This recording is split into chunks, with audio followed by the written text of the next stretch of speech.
God. What does that mean? Just That was the start goal. the show. Rashford. That's Rashford's. That's I'm Rashford. starting today's podcast because of the main man. I call him Big Game Bully, Okay, that's the way you want to start a show. MBE, Rashford. Somebody here Sir called Marcus Rashford. our uncle. A couple of Arsenal fans were, just talking differently on his name. Just want to put No, we think he's excellent. some respect on his name because he's excellent. He's approaching world class now. So just put some respect on Sir Marcus Rashford. That's how we're starting today. Team Welcome signs everyone. contract and goes back to normal. Nah, Welcome. that's a lie. No, Thank that's a you, lie. Ajo. No, he's not. He's not Chelsea. He's not a snake like Chelsea players. No. We don't know. No, my respect to Rexon. Yes. That guy improvement has been pretty amazing. Well, he always been good, right? But this year is the reason why your team, Manchester United, is looking the way it looks. It just takes a little bit of one specific player to steer up the whole rest of the team. So I had to give you that. Okay. Let's dive in. Before I start and introduce our panel, crew, guests, everyone, if you're watching, like, share, subscribe on YouTube, Facebook, Instagram, and on Twitter. Road to 1K on Twitter. We have interactive content there, funny content. Check us out, Footy 80 Fantasy on Twitter, Road to 1K, YouTube, Road to 500. Let's jump in now. Ladies first, table topping, Arsenal fan. A couple of days ago, she made this. We're back. We're back. Always going like the wind. They're out of title race 1 week. It's all good. The elephant fell last week, but the elephant is back today. So we're Like, back. it's crazy, right? Like, you never know. You never know. Good to have you, Jay. We're going to talk soon. Talk soon. That's my new code. Talk soon about some things. Next, in-house Chelsea man, Idris. Thanks for joining us, Idris. Always thanks for having me. It's always a pleasure. Always. The Crisis Club. Yeah, we're going to talk about them too. Otto, you got to get on camera. Real Madrid in-house and only real. I have to add real in front of Real Madrid. Only real Real Madrid fan. Have some people. Oh, Real Madrid is winning. I will not say too much. You only play Madrid when Madrid is winning. I know them, but I won't say. let's. EJ wants you to drop this.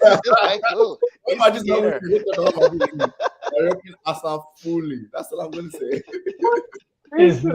I do both. I don't understand. Oh, you're one of them? Yes, of course. Absolutely. I know some Chelsea people that are like, I didn't want to mention his name. Yeah. Two club people. Although, are you going to come on camera so we can introduce you? The camera just stopped suddenly. Just fixing this, but I'm happy to be in the show, and definitely, you can see at the beginning, you see everything in my room is FM Madrid. Always liked my team. I'm a diehard fan, and definitely happy to be here talking about what I see the difference between the league and the Premier League. I lately have been following the Premier League a little bit more, and it's pretty impressive how the competitiveness of the Premier League is pretty amazing, and totally different from the one in Spain. And in Spain, usually you see 4 or 5 teams usually the fight against each other, but it's a big difference. But I'm happy to share my point of views and what is coming for this next week. Okay, thank you, Otto. Happy to be here. Okay, let me give some background context. All right, Wednesday, two weeks ago, Arsenal fans were confident. Most Arsenal fans, maybe not you, Jay. I'm not saying you. You don't represent the whole fan base. Well, you kind of, since you are here on the pod. Midweek, you thought, I'm going by your match reaction. You thought City are going to run away with it. Yes. Just to pull clear. They're going to go on their normal 10, 12 game run that they usually do at this point of the season. Now Arsenal is now back. City drop points. Arsenal win at the end. In the game they deserve to win. They are totally outplayed Villa. Like even the numbers say. So now Arsenal is now back on top. So I'm using this context to ask you, EJ, do you still think City? Because from your words on Wednesday, you seemed like you said City are favorites. Who are the favorites for the Premier League? I think City are the favorites to win. Okay. And it's funny because I think we can separate our true desires from our thoughts. It's always head versus heart with me, and my head is completely City. And again, it's kind of what I said in my match reaction. I've seen patterns. City do this all the time. You're close to them, they beat you, they win the league. It's what they've done. They did that twice to Liverpool, even though Liverpool like dragged it with them to the end. So all we can do as Arsenal fans is hope that yes, we can, because we're in the mix, right? We're in the mix. We're at the top of the table, so you can't say we're not in the title race. Now, the reason I said City would go on to win their front runners is because that's what they've done. But obviously, they dropped points on Saturday. That's the last thing anyone expected, was them to lose to Nottingham Forest, right? But the truth is, I mean, there's like 20 games to play. No, maybe not 20. Maybe we're like 17? I don't know, maybe 15. There are 15 games to play. So, yes, they will drop points here and there, as will we, right? Yeah. So the question is, do I think they will finish top? Head says yes, just because that's what I've seen. Our boys haven't been there before. Do I want us to win? Of course. Will I back us to win? Every time we play, I want us to win the game. If the math ends up and musical chairs happen, we're going to go back and forth, right? We're at the top now. We have a game in hand. It's funny because it just changed. In 2 points drop, we got 3 points. We're back on top, and we still have that game in hand. I don't even know who the game is against, but either way, it's what? It's against Everton at home. Everyone keeps saying Everton. It's Everton at the Emirates. Okay. Yeah. So I mean, it's likely I will win. They've not beaten us at home in a while. So yeah, but still, it's a long season. We have to play them again. We have to play Liverpool at Liverpool. We have to play Chelsea, even though I'm not afraid of Chelsea. But these teams, we have to play them. It's not going to be easy. And these are young men. So I can't. In fact, no, before I came on the podcast, I was going to say, as a Christian, a Bible-believing Christian, the Bible says, do not use your mouth. Out of the abundance of the heart, the mouth speaks. Today's Sunday, I don't want to preach too much, but basically, the power of the tongue. The tongue is powerful. But still, man, the power of the trolls. I'm not playing that. The power of the trolls. Yes, I'm not doing it. City's going to win the league. I hope the best for my team. I want them to win every game for going forward. And if we win, I may go to London, man. I may go to London. I don't know. We'll see. But no, City's favorites. I think that's the difference between me and maybe I think United fans, or maybe me, maybe just me. If we are here, if this was Manchester that was here, I do not care about trolls. I'm backing and I'm saying United are going to win. I mean, you're saying I don't want you to think I'm not backing my team. That's I know you are. I said publicly you want to say some things that yeah. I guess the difference is if I was where you are, I'll be reckless. You don't want to be reckless. And that's okay. Yeah. I'm not reckless. I'll be reckless, man. I'll be reckless. And it's also a self-preservation thing if you think about it. It's a combination of things. When last did we win this league? Yeah. 20 years ago, even a child. No, I used to say what a child. A man born 20 years ago can father another child right now. So just so you know, that's how long. That's how long it's been. It's been a long time. So yeah, we have to be I would be self-preservationist, but I think what I shouldn't do is write us off. So what I wouldn't say is that we are not in the title race. We're very much in the title race, as is Manchester United. So hey, don't go. Oh, I'm not even joking. 3 teams are in the title race right now. The other ones are not, as of now. The other ones are in top 4 race. 3 teams are in the title race. You guys are very close. What's the difference between you and City right now? Points wise, it's 3 points. It's 1 game. It's not 5. Oh, it's 3. Yes, it's 3 points. It's 3. You guys are 49 and 52. Yeah, it's close. I'm sorry. You guys are in the race, whether you like it or not. Okay, so that's all just. You guys, you're telling me you're not struggling. You have to struggle with us. Think about it. You guys can't even win this thing. And I'm petrified. If Manchester United wins, I'm out. I don't know where I'm going. I'm just out. There's no possibility in this happen like that happens. I'm just saying. There's no possibility. Okay. That happened. All right. Oh my goodness. I feel like you should be asking yourself the same question you're asking me. I promise you're in the same boat we're in. We're not. Come on. You are. The only difference is that we're at the top of the table with 1 game in hand. Nah, but you don't have to play us anymore. I don't know who you don't have to play City twice. All you have is Liverpool. And you think you can't win this thing?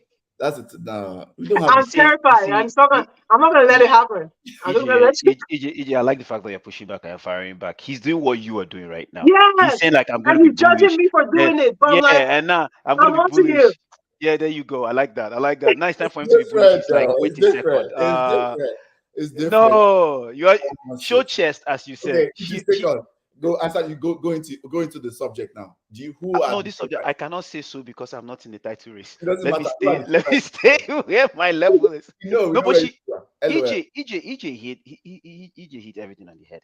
If initially I was like, okay, she's just playing humble and stuff, but if you look at what she just said in relations to stats, if Arsenal stumbles 1 loss, 1 tie, you just go 2 straight wins. You're already like. If 2 teams just have a bad week where you have like back-to-back games, right? 2 teams have a bad week and 1 team has an average week, just like instead of losing, they just tie and win. Yes. That Manchester United becomes top of the table, even if it's for 48 hours or whatever. And right there, it's the bookies are taking numbers, man. Like at this point, if you are very sure that, oh man, I'm going to put $2,000 in Arsenal, you're going to find a way to short like that bet, because United, okay, not all of them, as you always said this about Chelsea kids when they were in the academy. United players have tasted some form of success. Some form of success. Yeah, some form. Some of them. Yeah, like Casemiro has. Okay, yes. The goalie, what's his name? De Gea has. The good times before. Varane? I mean, Varane has, and you're talking about. If we're talking about Maguire now, I might laugh. I'll say Maguire. Sorry, Martinez has. Martinez has. Even Rashford that is going guns blazing. He's a United through and through child, and he's the one thinking. I remember Europe won FA Cup. Yeah, and he's one of those kids saying, "I know when we were the lords of the land." Right. You know what I mean? I want to be not just Sir Rashford. I want to be Sir Rashford who brought something back to United. So we cannot say that United do not have the pedigree to maintain success. Absolutely. You know, they're capable of doing it. And I completely understand where EJ is coming from. Because if you look at the other side of EJ's team, none of those guys have won crap. Let's be very honest. Who in that team? Maybe Jorginho now, which is Zinchenko and Jesus, the ones that just came. Yeah. What have they won? They haven't won. Where's Zinchenko? Okay, City. Yes. Yeah. Oh, yeah. My bad. Yeah, my bad. They won. True. And that might be that plays into your advantage as Arsenal, as a team. Like they understand the pain of having to like sustain success, but still you won't compare them to Ten Hag coming from Ajax. Yeah. Champions League World Cup winners in United. So I'm with EJ on this one. I honestly think affairs are very, very unfounded grounds. And if you guys just go on 5-game streak, man, like you've blown this thing open.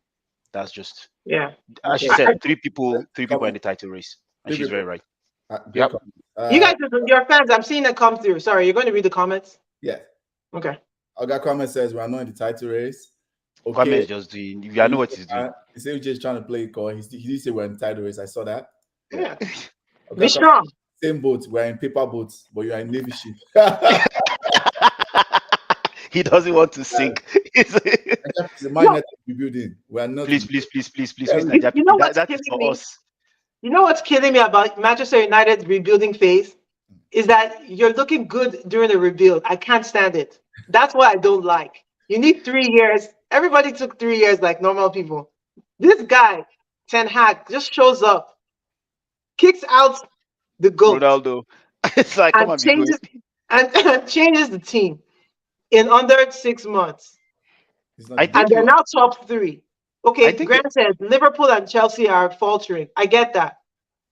But still, these people are playing that. It's different if they're not winning games. They have lost only 4 games this season. But you have to also there was a thing United fans used to come. It was 5. Yeah, you lost what? 5. 5 games this season. Yeah, but that's the thing. We've drawn as much games as you guys, but we've lost 5. You've not drawn as much as we have. Yeah, we've had 4 draws. You guys have 4 draws, I think. If I remember, We don't have 4 draws. Where do you get 4 draws from? You have 4 draws, I think so. We don't. Oh, it's not 4? Okay, I thought you 4. Like 2 or 3. It's not.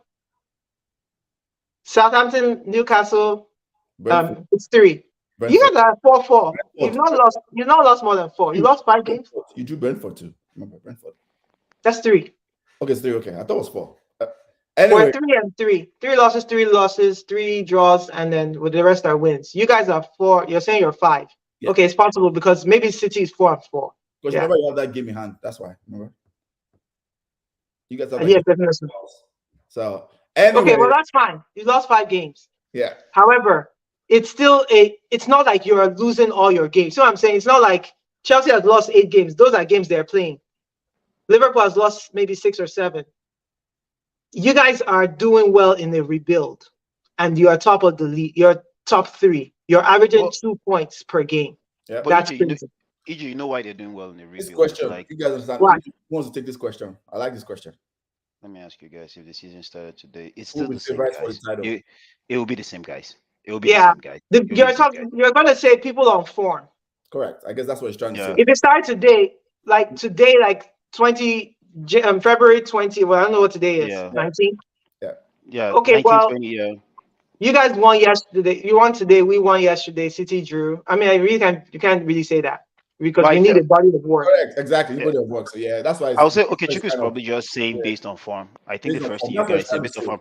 Yeah, based on form is so as of today, if you look at the form and the streaks, it's still the same 3 guys because the fundamentals of those 3 teams are completely different from every other person struggling. Like it's. I mean, I'll get into it by having comparisons of the top 3 and Chelsea, and you'd see why I say it's completely different. So, just to back up your points about what EJ said about body of work and what you're saying, I think there was a stat that was on NBCI, so I did not even know this. Apart from the first 3 games, which we lost the first 2, I think, United has had the most points to date now. We have had 49 points after 3 games. So yeah, you can see the momentum, right? You can see the momentum. And I won't take all these comments because some of them are very funny. Saying that the Texans are like saying Chelsea and relegation battle. Both mathematically possible, but come on, let's be realistic. Okay. Chelsea's in the relegation battle, and I will make that point very clear. Very clear. I will make it very clear. And I will actually say United are favorites. They won't defeat team. Yes. Yeah, that's what we're saying. Like I understand you just feel okay. Look, let me give you a shout out. Okay, right? You know, Gino's okay too. Okay, is very, very over bullish on United. Okay, was we get it. That we are favorite. I was like, chill. And he's correct. That's the point. He's the only one that can see it. That was coming down that social. No, I'm talking about that side. Solid second. I was like, telling him no. Okay. Then when we got Varane, he was saying, I say we're not going to because of Varane and Cristiano. So Henry saying with the current form of United, is now in the title race, barring any useless. Facts. Casemiro is the key, man. Casemiro is the key to everything. If he can keep his hands to himself. United is in the top 4 accidentally. Just anybody in the world should not be confused. Accidentally, no. So that part I don't agree. It's not accidental. It's not accidental. My thoughts about the title race, right? And since we're starting from United, it's like I'll do from United and move on. I think United is too thin. It's too what? Thin.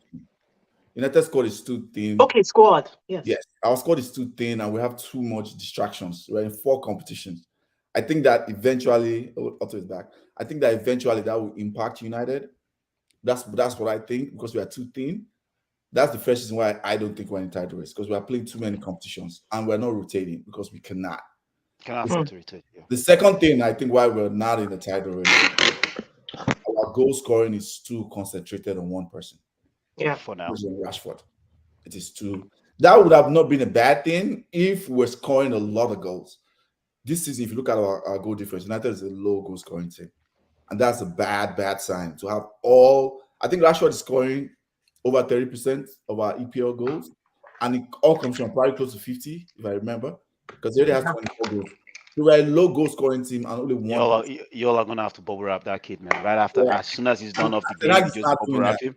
He's not doing that. He's kind of trying to do that like today, took him after 16. But once the game is not safe, he doesn't rest Rashford. That's my big fear. That's the second reason. Our goals need to start spreading out.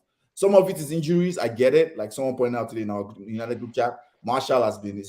Right now, I call Marshall a consultant. He chooses his own hours, right? When he wants to play. I'm available next week. 70th minutes. I look at Weghorst like, for NBA fans, I look at him like Nikola Jokic. He's like a big man that plays like a small man. When I watch him, I don't know how to profile him. He's not good in the air. He doesn't win his headers, but he's neat and tidy, and he presses very well on the floor. And his finishing is pretty poor. You know, it's like, so that's why I call him big. Like he's a target. It seems like he's playing a very different role. He's a target man for advancing. They call him defensive striker. I'm like, wow, what does that mean? Yeah, I thought he was an out and out striker, but I saw him today. He was playing behind Rashford. Yes, he was playing the 10. You know, today changed later because it wasn't working. We're getting overrun in midfield. But my point is, we need goals. That's the summary. We need more goals. If Sancho can kick on, Sancho is coming on. Yeah, if Anthony comes back and starts getting goals, and we keep this from, then I would say, oh yeah, we're in a tight race. I would say I'm not going to win, but I just don't. I think those are those two reasons. Right. Okay. We're in tight race. That's just my opinion. Now about the other two teams, I actually think it's going to be neck and neck. Right. And my opinion, of course, has changed about City over the season, but I'm just seeing a pattern, and the pattern I'm seeing is the second half of the season first is going to be difficult for everybody. Let's keep it a buck. Anybody that thinks just for a simple reason, everybody has strengthened, and people are not paying attention to that. Everybody strengthened from the 20th team to the first team. Everybody has strengthened significantly. This is the January window. That's number one. Number two, I think the Premier League, in my opinion, like I've always said, second half of the teams start working teams out. Right, you've seen it now. They start doubling their wingers. So you have to start giving people different looks, you know. That's the second part of it. And City are just not, they have teething problems, right? That 10-game run everybody's waiting for is not coming. I've been telling people, I started from last week, it's not coming. City the 10-game winning run, it's not coming for City. It's not. It's going to be choppy like this. I mean, they might do 4 or 5, maybe 6, but then they'll drop points. That's what I'm seeing with City. Right? And they've been doing that all season. Correct. And that's true. I was on, I did longest, maybe 8. I think I did 8 at 1.7. I can't remember. Then you know, it's hard to do 10, 11 in this current phase. I think it's very hard. So it's always going to be choppy like this. So I think it's going to go neck and neck.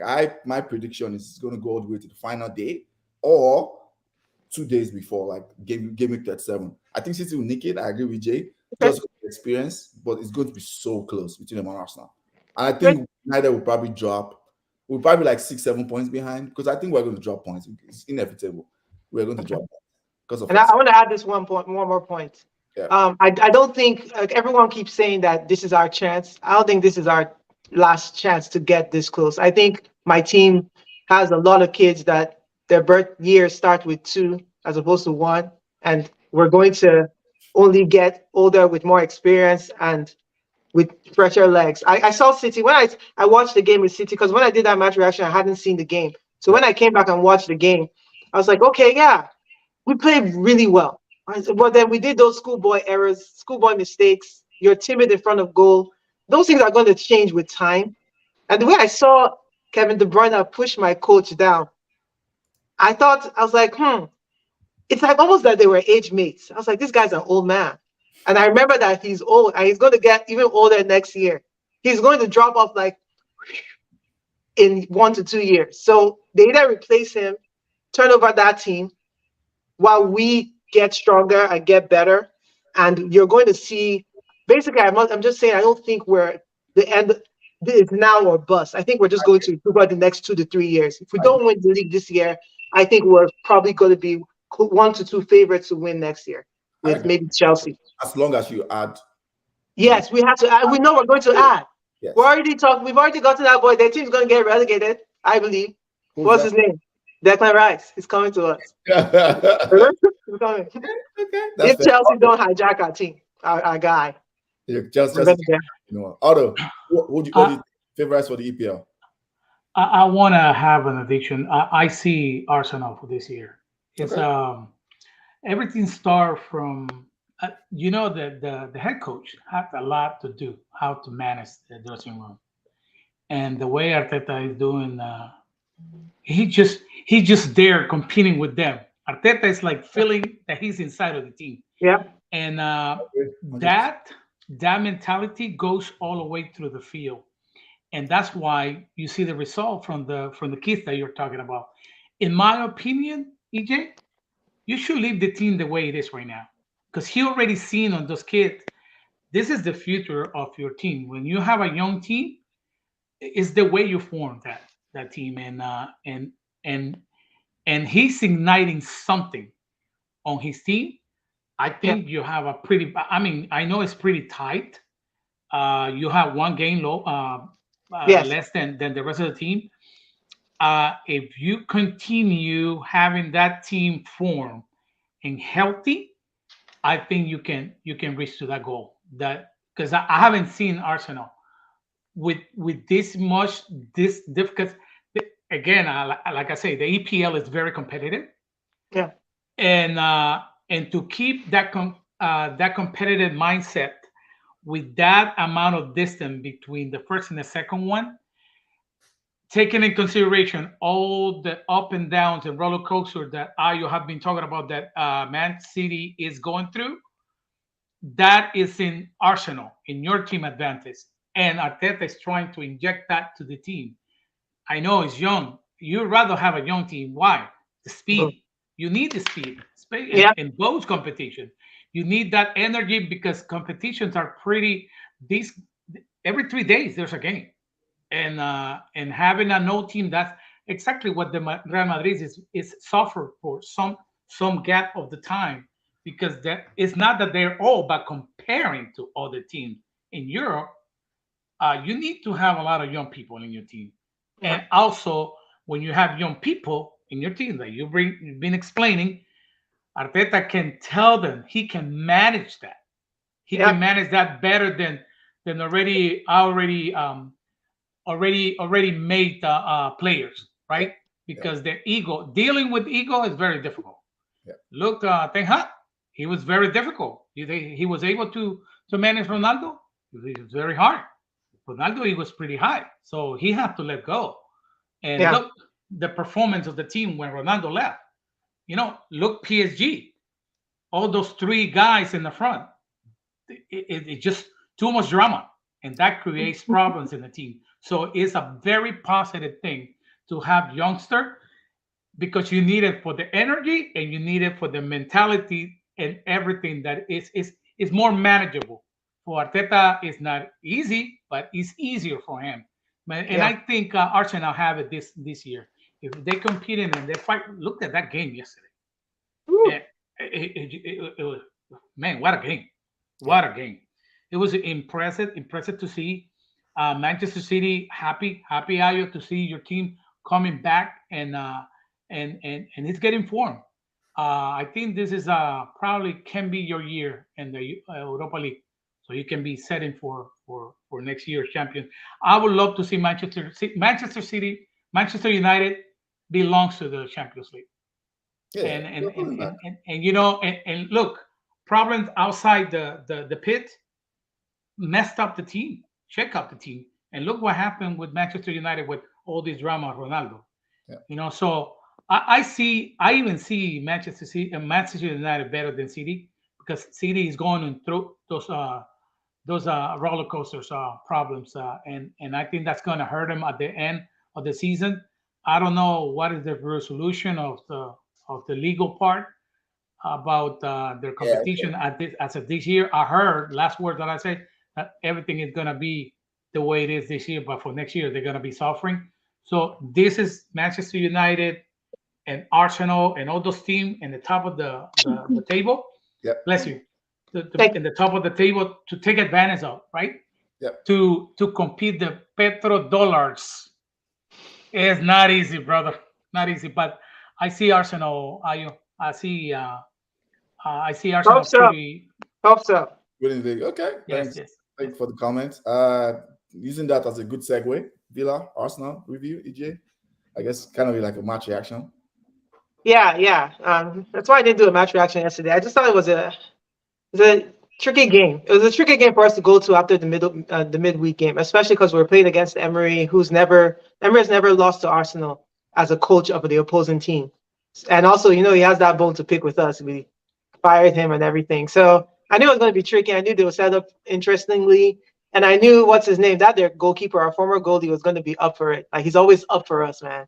But they now scored early, which was very, very scary. I was like, he scored early, and they got us. They held us to 2-1 for like 60 minutes or so. But yeah, like you guys said, the game was very interesting to like maybe someone who's not an Arsenal fan. The rest of us were just praying, like, oh, come on, you guys, make this happen, make this happen. And it was still a case of sometimes we're just not ruthless enough in front of goal.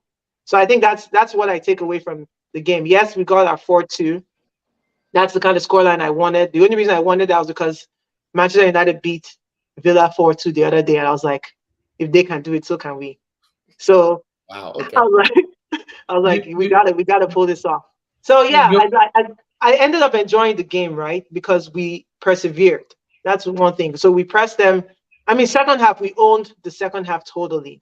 Yeah. Like, compared to the first half, it was almost like two different games for us.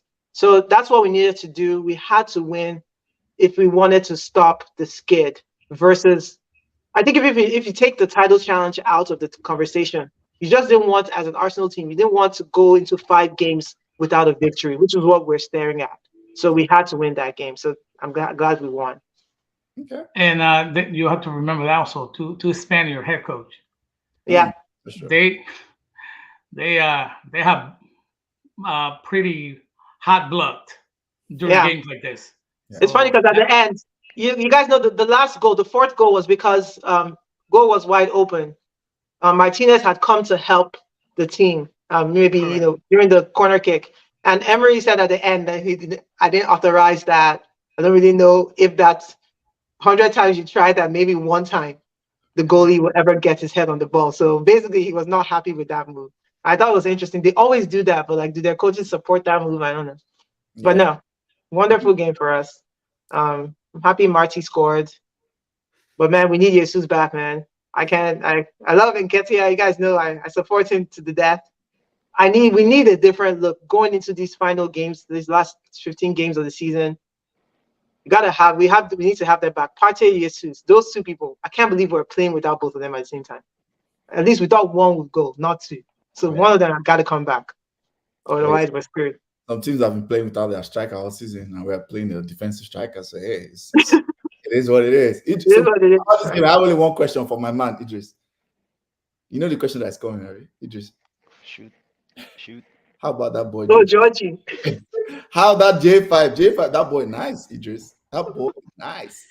So this is when a couple gets out of a relationship. They start thinking that the person outside the relationship is doing very well.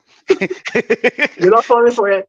I'm not falling for it. You know I'm not. DJ, come on, you can't. You're like, well, I heard this guy is like doing so well. Like everybody be like, we heard about him. Like, here's the thing. Right. I'll quickly touch on a few things, then I'll come to that question, sir. Mm-hmm. The title challenge part. The things Otto said, that was very fact. Both teams, that's United and Arsenal, have quite a young squad, but sprinkled with some experience in it. And in the Premier League, which is very different from tactical leagues like the La Liga, Bundesliga, or even especially the Serie A, right? Pace and physicality is huge. Now, if you look at those 4 top leagues, right, you would also realize that like the Premier League is the one league that has backup upon backup of players because they play. Idris Dotson, I am coming. I am coming. They're like, speed it up, Idris, speed it up. When to get to Jorginho. I will get to Jorginho. So it's the Premier League actually has an array of players very close to each other's level. Yeah. I mean, let me be careful actually with that. The top 6 teams, the top 6 teams have backups to players that are very close to each other's level. Absolutely. Now, when obviously you go through, the only problem with the Premier League is you go through a slew of injuries. Yes. So, as Otto said, by the time you meet Madrid through your injury phases, you might be a well-oiled machine. You give Madrid a run for their money. First European Champions League game. Madrid is going to have 5-6 days of rest, regrouping, and re-strategizing, and they're coming for you. right? By then you'll have had another game and you're already worn out. Your recovery is short. You still have a player out. You might have to play one young kid, and that's the problem when you play that guy that we all know is, forgive me for saying this because athletes really try, that one guy that is trash, which is more like you're going from a player that's world class to basically average. Yeah. You meet a Real Madrid in Champions League, a Juventus, it will show. Yeah. Because they're going to have their full squad healthy to go. So in that sense, I would say that's one difference within the league, and that's one thing that we all compete with in Premier League. But also that's what United is going to struggle with, as Ayo mentioned. Yeah. The squad is thin for now. The squad is thin for now. The good thing is what we used to make fun of Arsenal's kind of fixed it, man. After Kroenke won the Super Bowl, everybody joked already fixed it. Already fixed, exactly. Like when Kroenke won the Super Bowl, we all laughed. Is Arsenal next?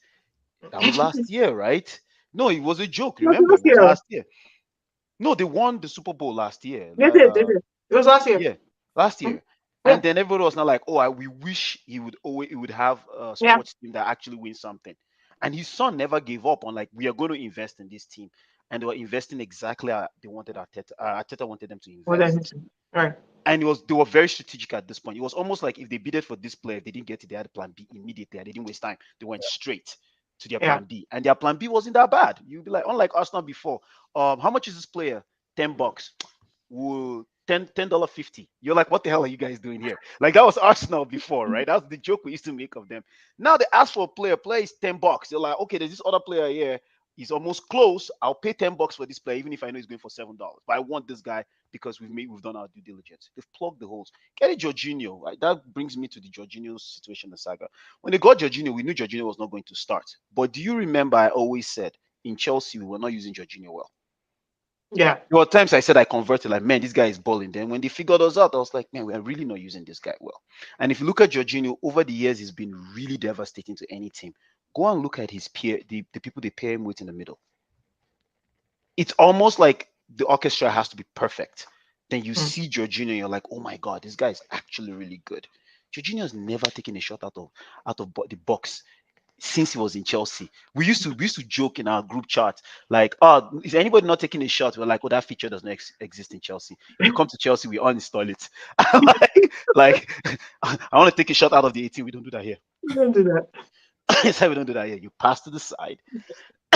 Excuse me. And continue your rubbish.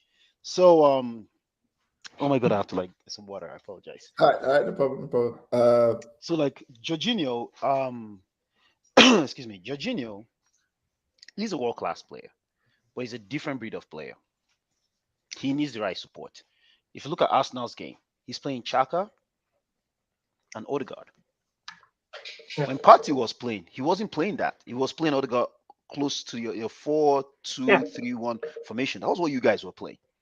Jorginho comes in, he plays a 4-3-3. You guys suffered it for the first 4 games. I was laughing. I was like, either Teta is insane or he's a genius. It was 3 games. You know, 3 games, yeah. I was always saying, like, there's a thin line between bravery and stupidity. When it works, you're brave. When it doesn't work, you look very stupid for doing it, right? He did it for the first 3 games, but we didn't know what was going on. The last game that you guys just ate Villa's lunch, Odegaard scores goals. It's a box-to-box. He creates. Xhaka, we know we get his chances. If those players are coming off and Jorginho is moving the ball seamlessly for them and they're winning tackles in the middle, Arsenal is going to dominate with Saka and the guys on the form that they are on right now. And those kids will run to the very end. In Chelsea, he plays almost in the pivot. And none of the Chelsea midfielders assist or take shots on goal. That's a fact.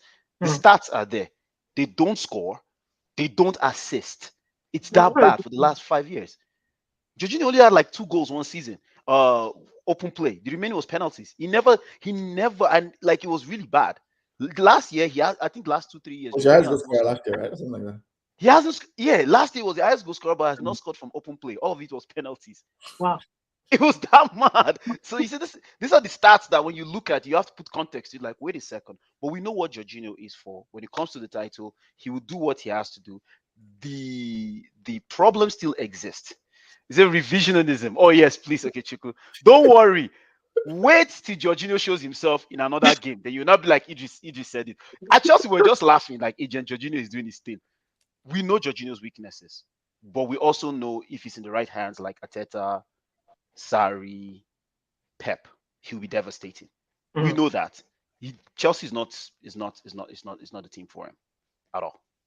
Okay, he just doubled down. I see. At least you gave him some praise. I mean, I remember he was playing very well, and I was like, I've changed my mind. Then he just reminded me that I was stupid. So I went back publicly and collected my accolades back. I said, "This guy is not normal." Okay, on the mute. Idris, what exactly why you mean what that's not the team for him? So it depends on the philosophy and the characteristic of the player you get. Let me give you an example. Chelsea has an issue with Cucurella right now. I don't think Cucurella is a bad player. He's a magnificent player.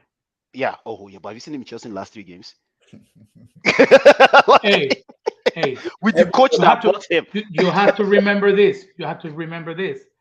Every player they're up and down. They're not machines. No, I understand that. I understand that, but there's a level of consistency that you need from a professional player at this level. Another example, Sterling. Look where he's coming from. Sterling, for me, is a magnificent player, but sometimes he disappeared. This game yesterday, he disappeared completely. That makes him a bad player. He's a fantastic player. So which player are we talking about? Sterling, Raheem Sterling. Yeah, Sterling. So, Sterling, yeah. I think the same thing, Correct. So why? The point that you're trying to get. So the point I'm trying to make is certain players work well in certain systems and in certain philosophy of play, and those certain players also work well if the characteristics of the player they're playing with supports the system and supports them. Yeah. I'll give you an instance. If I'm playing with a player that I know hogs the ball very often, if I'm intelligent enough to be like, okay, he hogs the ball, but I'm a support him if he creates opportunities. I'm willing to dial my senses into a defensive mode on behalf of this player. A typical example was Eden Hazard. When Ayo was saying all their goals are coming from one guy, I know that panic, because when Eden was leaving Chelsea, I ran around with the stats. This guy can't go. Oh, let's make some money off him. I'm like, this guy can't go. Every coach has benefited from this guy. Eden Hazard was responsible for 50% of Chelsea's goals in one season. 50. If that is 1/4 assist came from Eden Hazard, the 1/4 he scored. So if he did not exist, we were not making top 6. That was fact. If he didn't exist, we were not making top 6. Now, if you look at a player like that, John Mikel Obi released a podcast in Dubai. Like I was talking, he said that guy was the worst trainer in practice. Worst. Everybody used to look at him like this guy is insane. He doesn't work in the same team where we had Frank Lampard, John Terry. These guys were giving that level of we died there, even in practice. And here comes Hazard with Berger and laughing with everybody. And you're like, what's this guy? You understand what I'm trying to say? But then he goes that afternoon and turns it up. Players that would never tolerate that would change. He said, it is as we are tired. But it's a fact, though. It's an actual fact. Honestly, don't even bring it. I'm going to jump in. I think we've gone too long. With Jorginho. Jorginho plays well with a player like Verratti in PSG. In Italy, he didn't play. He plays well with N'Golo Kante. Yeah, struggled with Kovacic. Struggled. In fact, we call him and Kovacic pairing in Chelsea, Casey and Jojo. The moment they come in, we're like, that soundtrack is bad. These guys are going to kill us. We already know that. What? Casey and Jojo. Jorginho and Kovacic. Horrible stats when they started. Go pull it up every time they started. Go and look at Chelsea's ball possession. Massive 100% ball, 100% pass completion. Where the pass is going to, not a single one goes directly to the strikers. Do you know how many strikers that Chelsea has gone through because Jorginho and Casey, what's his name? I say Casey. Kovacic existed. Okay, and why not? Because also trying to wonder, like, he should succeed in Chelsea. Sorry, but go ahead. Yes. No. It just going back. Let's move on. The point is not the player. Let's move on. Champions League. You don't think he's the player? Champions League. Yeah. We'll talk later. Champions, yes. Off keep on the focus. Okay, so Champions League round of 16. We're going to do this way. We'll get predictions. Then, although you can talk a little bit about your Hala Madrid. I have maybe just one small question about Madrid and why you guys are doing this way this season. You guys are kind of struggling. But let's do predictions first. Predictions. We'll start with you, Otto. Liverpool, Real Madrid. What's your prediction for that time? Home and away. Final prediction. If I would two winning games for Liverpool back to back does not make the final prediction that they're gonna perform the way they're performing in Champions League. Something Real Madrid have, man. It just when they hear that Champions League team, it just that's something that music it just ignite these guys. Yeah. I don't know what these guys have. It's pretty hard for me to been watching the games for Liverpool. I was following the game for sure. The game yesterday, the Liverpool was playing. The opposite team is not the way Real Madrid played. Yeah. Real Madrid, if you attack Madrid for 90 plus minutes, you have a very high probability that you're gonna win that game. But if you don't go with the strategy of attacking mode to Real Madrid, it is very difficult. It is gonna be very, very super difficult.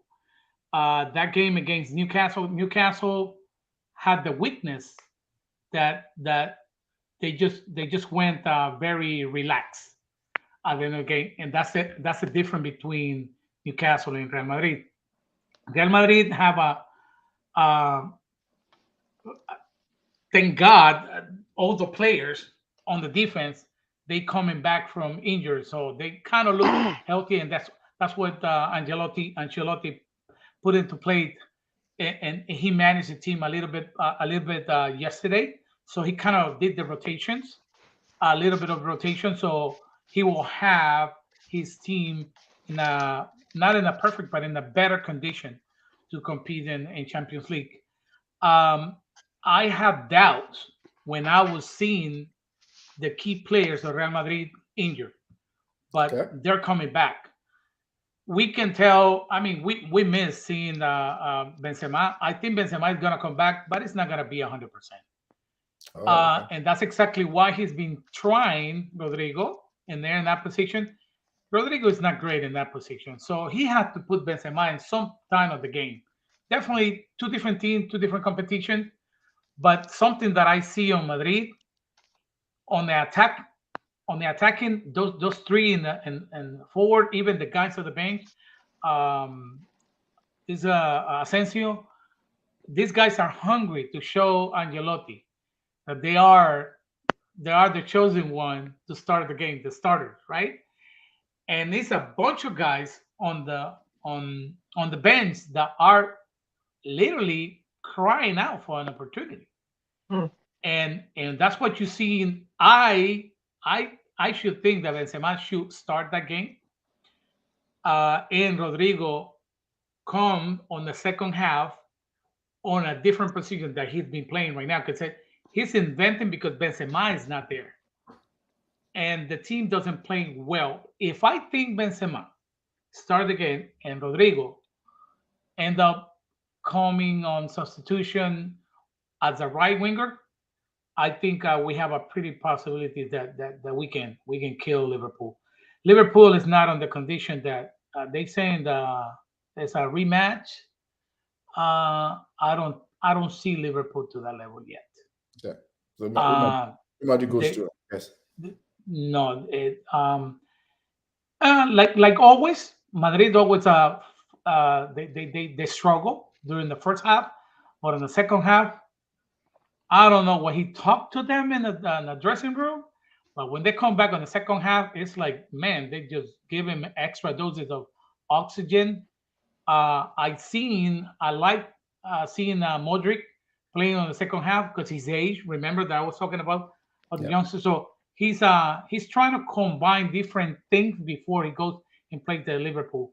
I know to play it in Liverpool field, it's not.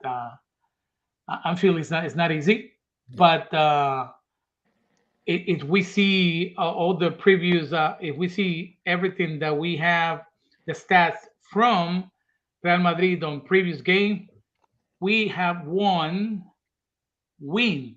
We have won 5 games, and they haven't won 1 game, and just 1 draw, and that draw has been a while.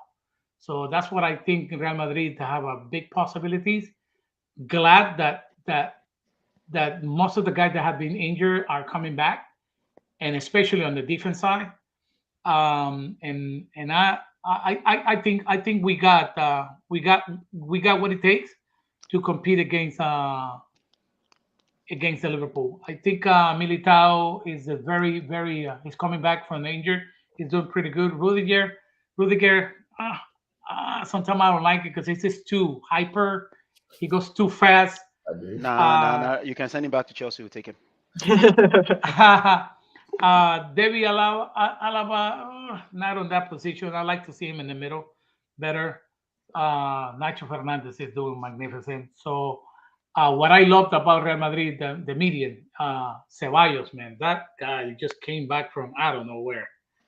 And Camavinga, it's impressive how the guy is playing in the middle, learning a lot from Modric. And I hope I can see a different median with Modric on the bench and coming back on the second half. And we'll see what Valverde. I would like to see Valverde back right there in the middle next to Camavinga. I think Valverde as a median, he can distribute and he can kick from far away from the goalie. Do you have a score, Otto? He did score yesterday. No, I said, do you have a score prediction? Probably 2-1.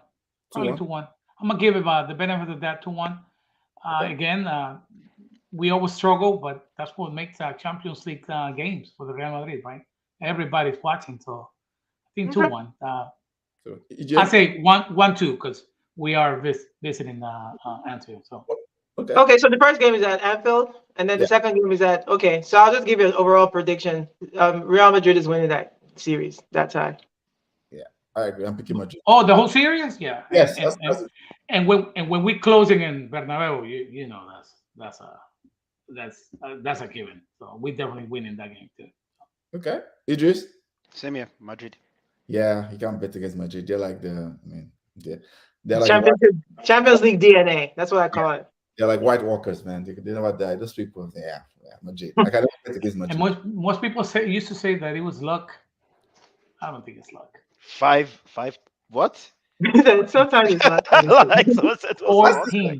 Last season was interesting. I wouldn't say it was luck. That's number 13. 14, buddy. I think I would say the City tie. Ooh, there was a lot of luck in that City tie. Okay, yes, absolutely. Every other one, I think they deserve it. Okay, Frankfurt, Napoli. Let's run through this one quickly. I think Napoli destroyed Frankfurt. Napoli. Osimhen. Idris, who are you picking? Who are you picking, Idris? Oh, me? Yeah. Idris or EJ? Idris. Oh, Napoli. Napoli. Okay. Idris, I said Napoli. Napoli. Although, who are you picking? Napoli, big time. Oh, okay. Big time. Leipzig, Man City. I'm picking Man City. I mean, this is what they're City. For Haaland, so. I think anything can happen. Like you guys said, the City is up and down with them. But City will win this one. Nothing is happening. Yeah. City, nothing is happening. There's a team that some teams I'll say, okay, maybe. Although Leipzig City, who's your pick?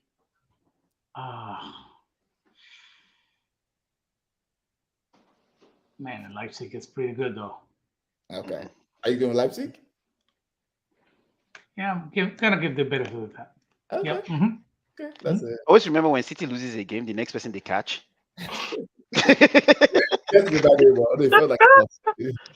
Inter versus Porto. Oh, now that's tricky. I'm probably saying that because I don't want Manchester City to win. Inter is a sticky team, man. Hey, this team has to take advantage of the struggle they're going through, man. I'm telling you. And I see Leipzig. They're pretty. They had a lot of youngsters, man. They had a lot of pretty young team, and they have to take advantage when the team is going through that tough time. But hey, I will I will reserve my comments after the first game. We'll see. Inter and Porto. EJ. Inter. Okay. Idris. I don't know, man. That's a banana peel on that one. Because she said, I want to say Inter, but because she said Inter, I will say Porto. Say the opposite. Yeah, I'll just say the opposite, but my head is saying Inter, but my heart is saying Porto. Inter all the way. Okay, I'm going Porto. Inter is a spooky team. They have this. Yeah, they have this sports DNA in them. Yeah. Nigeria Piquet said Real Madrid, Napoli, Man City, Inter. Yep. Regain our start our league again from when the brackets begin, the quarterfinals. So when we come battle, we will start the bracket again. Okay, next topic is all Idris. Idris, this is your time to rise and shine. Nah, man. Chelsea goal scoring cost. Let me give little background for people listening. So I looked at Chelsea, right? Almost every game in the last 5-6 games, Chelsea has had the better XG, right? Expected goals, created more chances. They keep losing. Like either they drop points, like they lose the game or they draw. And why I call it goal scoring cost is right. I think there are three folds to this. There's the goal scoring striker cost that Chelsea has had for years, right? Years. The second fold is this season, people are creating lots of chances. I think it started from Tuchel's time. Lots of chances, not scoring enough goals. Lampard. Now, the last and most interesting part is Potter from Brighton, right? This was literally Potter under Brighton. People they used to call them the XG team. Every time you play Brighton under Potter, they will out XG you, but they will lose. Out XG you will lose. Like they were losing games they should not have lost. I mean, not all. Is that true? Yeah, they had the best XG, third best XG last season and 2 seasons ago. Third best. But they'll finish like 9th or 10th, you know? Yeah. So so it almost feels like that course has followed Potter to Chelsea. So okay, what is the problem? I guess that's the more important question. What's the problem? So I'm gonna go and say this. XG, PG, OG. Nobody gives a damn about any of these stats. And I'm a data analyst. You already know that, right? Yeah. We had this problem starting from Frank Lampard. This problem started from Frank Lampard. We have always, with Brighton and the Coast, created so many chances versus the goals we score. It's been a Chelsea thing from Frank Lampard, and I want to make that because from Sarri, it was kind of almost even. We were more a possession team than we were. Antonio Conte, we barely created any chances. We were just a counter team. Yeah. We were ruthless. Yeah. So part of the issues Chelsea have always had, which was something that you had alluded to when United were just signing players, was having different characteristics of players that do not fit the players that already exist and the style of play of the manager that may be coming in or getting fired. Yeah. At least I do know Arsenal, aside the time they went for what's his name? Good evening. No, good evening. No. Sorry? Who's Goody? No, good evening. That's Emery. Oh, Emery, thank you. Yeah. Emery. Since the time they went for Emery, right? He was the only kind of like outlier of philosophy of football Arsenal wants to play. Arsenal have always had a coach that played a certain kind of football from Wenger's time, right? United, you guys went through all that choppy, trying to find the right manager, the right kind of players for the manager and your philosophy. Who is this? This is a Barca fan. They're coming for you. Barcelona fan. Why do I feel this is a Bevito? Like, it's got to be, this is a Barca fan. All the Barca fans are coming for you. All the Barca fans are coming for you. Barca fans are coming for you. Okay, sorry. Yeah. So basically, with Chelsea, we already know we've always been a club in disarray. It's just been our DNA from day one, but we've always won. This time it's very different. Getting rid of Tuchel was not a results related issue. It just so happens that Tuchel has usually been fired from places where he should not be fired from, and it never results. PSG, Dortmund. He cannot say like he wasn't performing in those teams. He just got canned because they're like, this guy's a problem, right?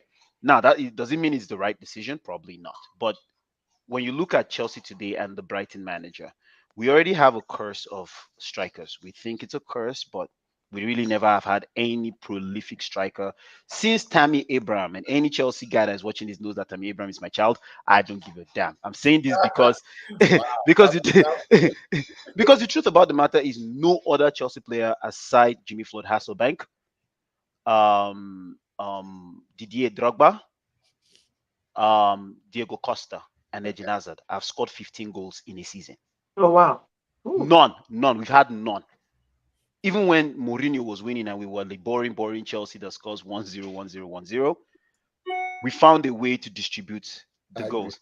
Justice for is it justice for Thomas Tuchel? No, that guy is just mad. No, the guy is mad because we'll come to Tuchel. We'll come to Tuchel and the situation where we find ourselves. Next season, Oga Kwame, I will run you over. I'll drive down from Canada to ATL and run you over.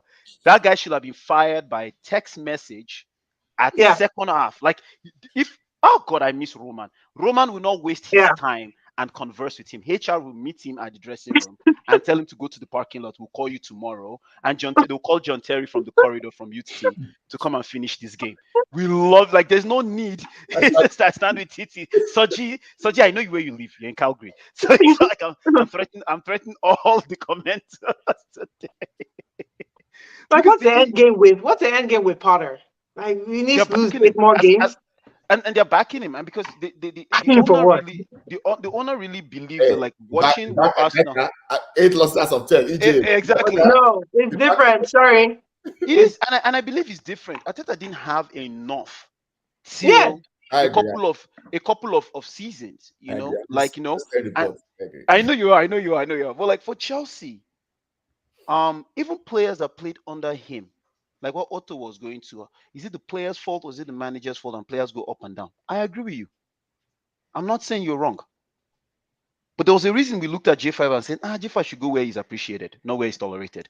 In Chelsea, we tolerated him in Chelsea. I'm not going to lie about it. We just didn't have the right people around. Right now, you're podding. That's a podcast.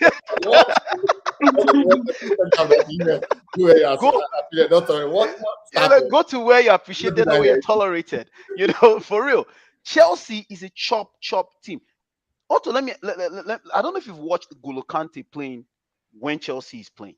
We literally go from a potential Champions League winning, Premier League winning team. N'Golo pulls an hamstring. Every Chelsea fan knows this. We know it's a nightmare. We're just like, okay, how long do we have to manage without Kante so that he can quickly come back and we can have our streak? Because we know the guys that are there are not on the same level. Like, you go from Kante, then the next person coming in for Kante is literally at 58% strength. Like, that's the gap of. Sorry? He can't play for it. I'm with you. But I'm saying, there was something we said about La Liga Premiership teams, where Premiership teams, because of the economy and the country in which they play, they've used their financial power to acquire a lot of players across the world, and then the gap is tight. So even if a player goes injured, the team still stacked. The only difference is because they play in 3 games, 48 hours turnover, 72 hours turnover. By the time you go meet a Real Madrid, who is literally on your same spending power, you will struggle because they are fresh. Yeah. Right? If you bring Real Madrid to the Premier League, they will win the league at some point in time, or Barca. But you're not telling me Benzema is not going to be out of every season. Benzema will be out of games, like 5-10 minimum, because people are going to clobber into him. He's going to have to play a ton amount of games, right? In Chelsea, we have a bizarre situation where we have an outstanding player, and the person that replaces that guy is subpar. I don't know why. I don't know if it's because we're not giving the other player opportunities. I don't know. I just know when certain players leave the field from Chelsea, the drop-off is too steep. It's too steep. It's like you take out Ayo, then the next person that comes in is just scoring at 50 percentile. And you're wondering, but you guys are on the same team. So has Kante played this year? He has. The last time he played was when we had any kind of winning streak. Interesting. I just haven't seen him in a while. Okay. October. Yeah, and it was under Tuchel. Yeah. The last time he played was under Tuchel. Okay, that's September. That's all the way back to September. Wow. He hasn't played then. He's all 5 months. Yeah, and again, I brought this to attention when we're really arguing about Jorginho and Kante, that like he actually doesn't play a full season for Chelsea. And I had to go back and be like, oh my God, he's never completed a season for Chelsea. It doesn't. Oh wow. And then I was like, but there's a reason why. he's carrying everybody's weight. So when everybody's playing around, no, this is a fact. When everybody's playing around him, they actually think, oh, we're good. But actually, Kante is doing 3 people's job. So when he leaves, your true value starts to show. A typical example is Reece James going down. And you find Aspley has been a solid legend and everything. But when Reece goes down, we actually see that, oh my God, Aspley's age is catching up with him. Yeah. You can actually see the gap now, like young, youthful. Every time. Ben Chilwell. Oh, he's from Leicester. He's average. But when both of them went down for Chelsea, they were our highest goal scorers. Our defenders were our highest goal scorers. And this brings me back to the Jorginho phenom. He, Kovacic, and the build of the midfield, aside Kante, are designed to hold possession strategically in games. They're not designed to score. They're not designed to assist. That's a problem. So you think, so I guess going back to the goal scoring cost question, do you think they starve every striker? I can count all the strikers we've had since Jorginho came to the squad. They're not creating chances for the strikers. Higuain was in this squad under Sarri, and the guy could not score goals, but he was banging goals in Juventus. Think about that. We've had strikers come in and go, and the only time is when the philosophy of the game changes. They haven't figured us out. A coach like Lampard, who is naive and went guns blazing with young kids, and who was he sacrificing? Jorginho. That was one of the senior players he sacrificed. And when Conte went down, I'm not saying Jorginho is bad. When Conte went down, he brings. I love that comment. It says 005. 2 more games to be 007. Facts. And again, it's the issue of this. I go to the characteristics of players we have. They haven't gelled. That is 1. 2. Potter at this point, we can talk about Tuchel getting fired. There's business reasons for that. Potter has only won 2 games in 12. Oh wow. Potter rotated his squad. They asked him in the press conference, is there a reason why Reece James, Ben Chilwell, and some other guys didn't start? Chilwell started in this last game, but some other guys were just rotated. Antonio Silva and a few other players that started were actually we were building momentum. We were actually seeing cohesion. He rotates about 4 or 5 players. He said, just rotation, just they're resting. Our next game is in 8 days. What are you rotating? Yeah. Do you understand where I'm coming from? Our next game is in 8 days. What are you rotating? Do I sense Potter out for Midges? Am I sensing some Potter out? No, we are Potter out. We're a toxic club. No, I'm announcing it here. Potter out. There's no breaking news. I'm not the only one. Every Chelsea podcast, Chelsea YouTube channel, Chelsea fan. We are now the Arsenal 2.0 right now. Everybody's Potter out. Because nobody could understand the last 2 weeks what's going on. We have a bizarre first half. He makes certain changes. Then we press this team beyond pressing. And then I start hearing things like XG. And here we can't score. Okay, fine, we have a curse. But I'm like, XG, OG, nobody cares. This guy needs to get out of the club because we can't invest almost $500 million. And you're showing us there's some things that does not make sense, honestly. I think they bought into this Google phenom. Is it just right? They bought into this Google phenom of telling their employees everything is perfect here till you get laid off. And you're like, oh my God, they actually fired me. No. This is a business. This is a job. I heard Honor Kulikuli is selling. That's what we call him actually. Now we call Koulibaly Kulikuli in Chelsea. And that's another guy that was very good, played beside Cucurella and struggled. He started looking like Rudiger is looking like, because he was overexerting himself because Cucurella was always out of position. And is it because he's just dealing with situations now? I think Cucurella is a good player. I just think something is off with him, unfortunately. But the coach kept playing him. Yeah. You know what I mean? Change the formation. At least help Cucurella in some way so that he doesn't look as bad. But no, he just sits down there. The damage is done in 45 minutes. Then you see them struggling to come back the next 45 minutes. I have one last stat here. He's the 2nd worst coach in Chelsea history. Oh, wow. Who's the worst? Behind who? Who's the worst? Some guy in 1960 something. Who? Oh, shoot. He's the 2nd worst coach. Who was it? Graham Potter, the current coach right now. In Chelsea's history. Is that why you're unhappy with your 2nd man? We need a 3rd one. 3 is a chance. Don't worry. Yeah, I mean, I think this, based on what we know about Chelsea, this coach has already overstayed, and I know it's been a short period of time. They're already booing. They don't. Chelsea doesn't do this, and they don't spend money to see this. So I don't see why he's still here. And I know Todd Bowley wants to believe. He had told us from the onset, Tuchel was supposed to be his guy. Whatever they buy, they'll make sure Tuchel was happy. That's why we said the issue with Tuchel was not football related. It had to do with relating with the guy. And this is something we've heard in PSG, something we've heard in Dortmund. Maybe he just has to deal with the situation. And I feel for him because he's a massive talent, right? A genius. But when it comes to, we're going to back Potter for the long run, we're just asking him to remain in Europe. It's top 6. When you lose at home, I was unhappy with Tuchel, but that's a different story entirely. But like when you lose at home to the worst team, potentially one of the worst team in Europe right now,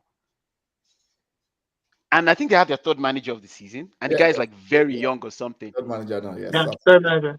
If I own this club, I can't even waste data in texting you you're fired. I will send somebody to you at the dressing room and tell you, I need you to clock out right now. I'll talk to you tomorrow. Like, just go home. It's that bad, guys. Like, people feel like we don't have an identity. You're talking about XG creating chances. What kind of chances are we creating? Are we creating clear-cut chances where the team doesn't already fall back? You understand? Like, our build-up play is causing scenarios for people behind, like the wingers that have to run behind. There's no space created. So for me, the manager is the problem at this point. And sooner or later, you will soon start hearing Chelsea fans singing Roman. They've already started it. They have to ask them to chill. They will do it again. It's just a matter of time. Who's buying the players? They say Potter or Bowley. Who is buying the players? Bengali and Potter. With Bengali, Bengali and Todd, and the two football directors that they have. We've bought quality players. Like, if you watch the boys, Madueke, that's Noni. Even Modric is just having his issues. He will come through later on. Enzo comes in, and everybody was like, if Jorginho plays beside Enzo, he will play better because at least he allows him to. But we had players that never complemented each other. So what are we talking about right now? Now we have a coach that, okay, we bought all these players for you, and then you are rotating players 8 days to the next game, and there's no reason for, and we are not yet it is so passionate. I never see the comments. What was he saying? Potter has a family to feed. You're mad. We have families to go back to. You get another job. Why are we pretending like our joy is important than Potter's paycheck? He can go and find another job. Potter in. Okay. No, we have a serious issue. We have a serious issue. That's a serious issue. Okay. I'll take executive order and just wrap this section up. Nobody's just because of time. Because we need to talk reaction for United's Qatari bid. That's why I got comments on here. He's coming to troll me. He's coming to troll me. No, it's actually on for the Qatar. No. So just wrap this section up. I'll give my. You don't have to respond to this. I know your thoughts. I won't say anything. My thoughts are this. I think Chelsea made a big mistake firing Tuchel. But that's cheaper sale. Tuchel, you can't bring him back again. What they need to do right now is just to focus on clearing out the squad. Who deserves to be here next season? Because I think there's a lot of bad vibes in Chelsea's camp. I think so. That's my thoughts. If I'm just looking at it.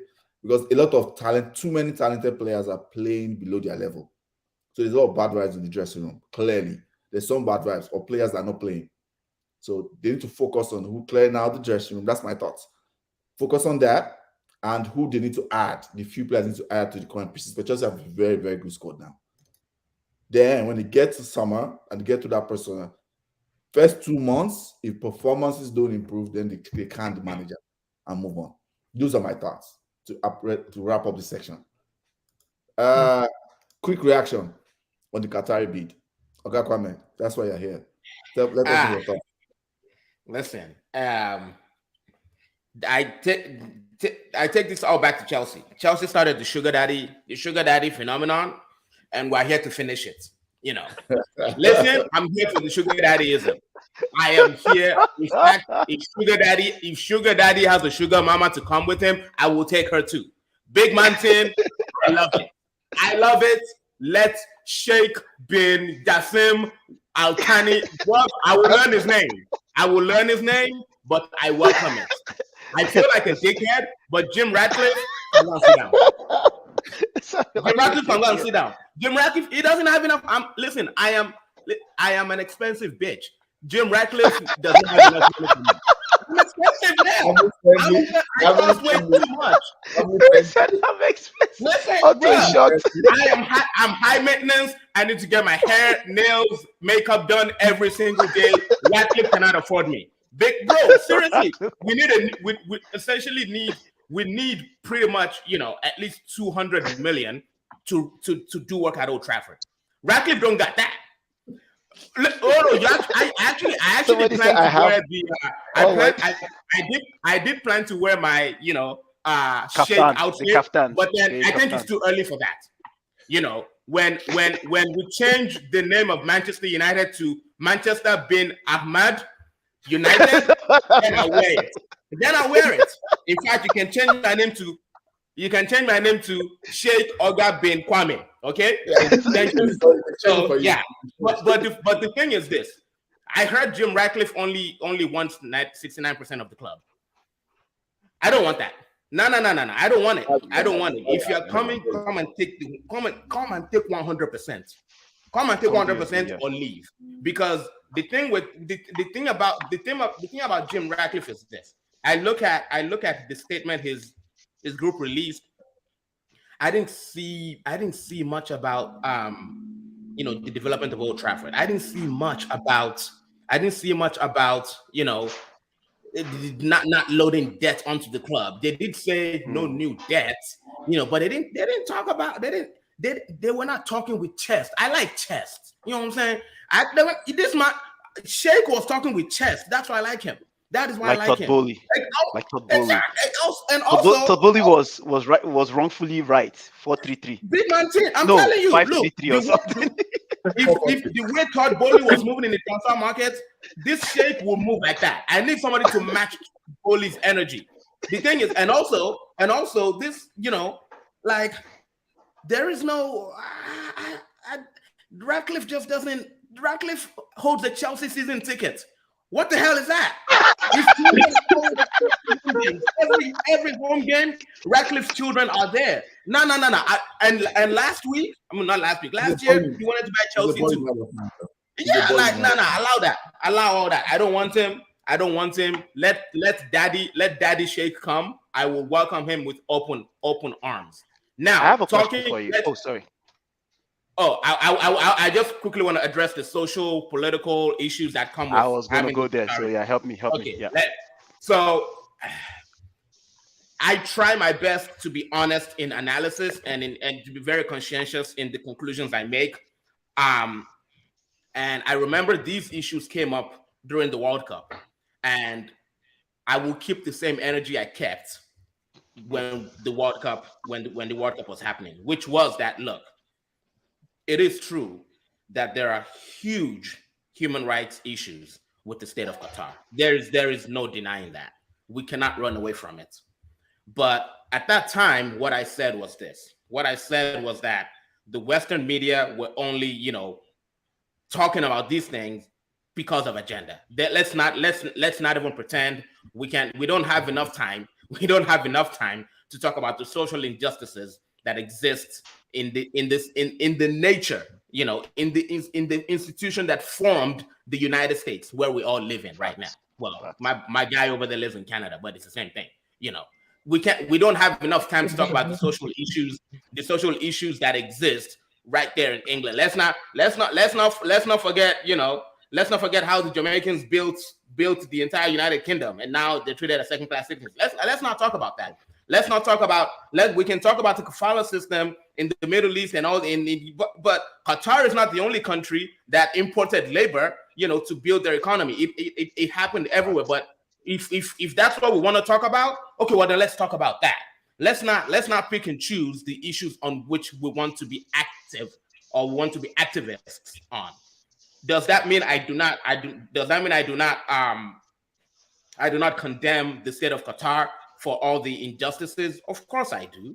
But the problem is, how do you expect me to react How do you expect me to react when we allow Saudi Arabia to own Newcastle?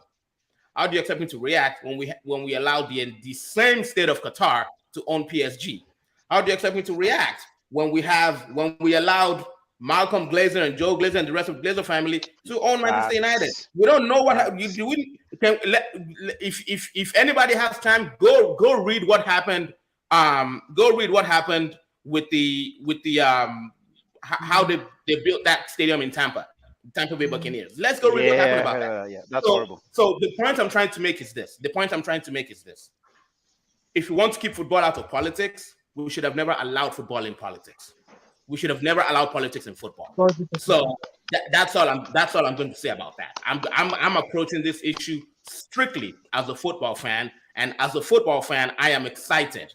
I'm excited at the prospect of Manchester United being under real responsible ownership. I'm excited at the prospect of Erik ten Hag having actual tools to work with. Let's not forget. We've asked Erik ten Hag to build a whole house, but we've given him a pencil and a piece of paper. That's it. That's all we've given him. Now you've got, madam, don't enter my mouth. Don't enter your mouth. Don't enter my mouth. No. Your Mikel Arteta, he has been doing his job for 3 years. Let my guy do his job. The point is, Arsenal already, they already said for life. They're going to win the league. They're good. Like Arteta took academic kids. Arteta spent 600 million. So 600. You actually cost 100 million alone. What are we talking about? No, Ten Hag has not been. The point is, you're acting over here like Arsenal has been spending the old Naira notes.